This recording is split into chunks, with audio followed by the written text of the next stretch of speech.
Bonjour et bienvenue dans ce cours d'histoire. Aujourd'hui, dans la continuité des vidéos sur la Révolution française, nous allons aborder Napoléon et l'Empire. Alors, Napoléon est né le 15 août 1769 à Ajaccio, en Corse. Il était général des armées révolutionnaires durant les guerres qui ont opposé la France au reste de l'Europe durant la Révolution. Après la période de la terreur, le pouvoir républicain demeure fragile.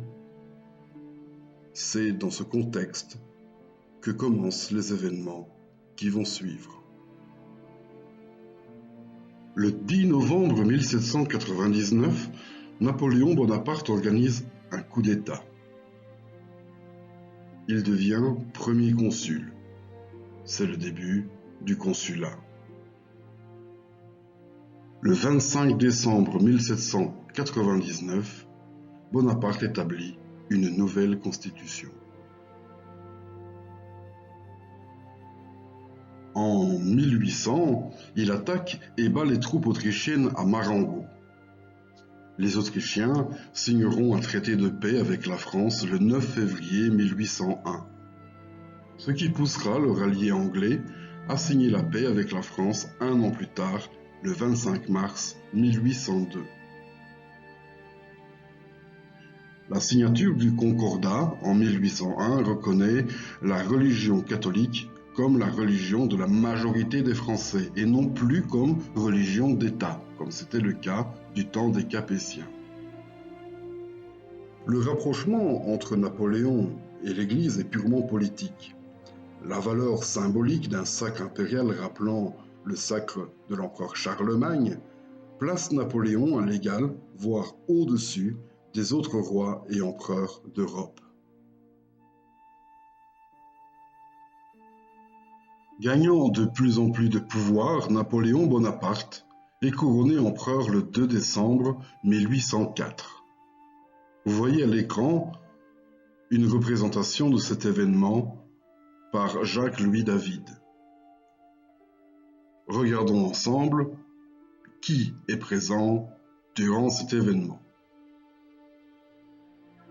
Le personnage principal est bien sûr Napoléon lui-même, portant la couronne.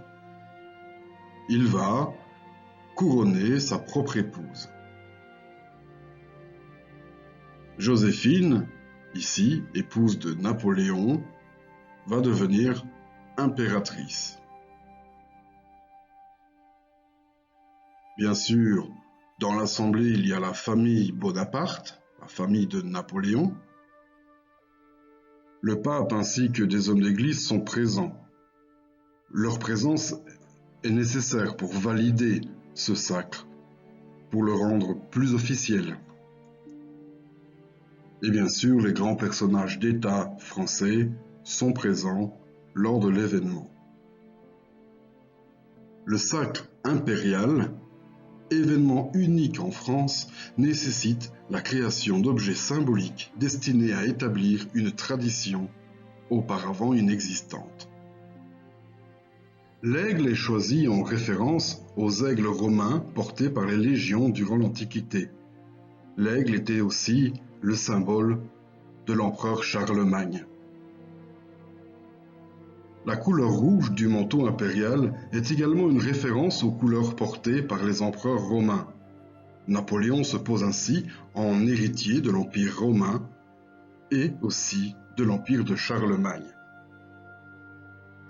Les abeilles sont censées rappeler les Mérovingiens qui l'utilisaient déjà comme symbole, et leur disposition sur les armoiries et sur le manteau impérial rappellent les fleurs de lys des rois de France, les Capétiens.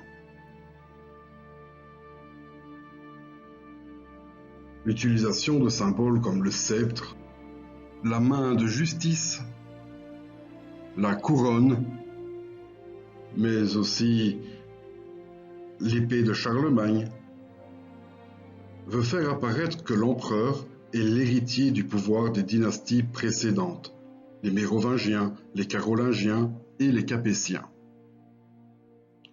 L'utilisation de ces symboles tend à légitimer une nouvelle dynastie. Napoléon mettra en place de nombreuses réformes. Il est à l'origine de la construction de la Bourse de Paris et de ses principales réglementations. Le 21 mars 1804, il mettra également en place un code civil connu sous le nom de Code Napoléon. Code civil qui est toujours d'application dans de nombreux pays dont la France. Il créera également la décoration de la Légion d'honneur qui est toujours utilisée de nos jours et décernée par le président de la République française. Mais l'histoire ne s'arrête pas là. La suite au prochain épisode. À bientôt et portez-vous bien.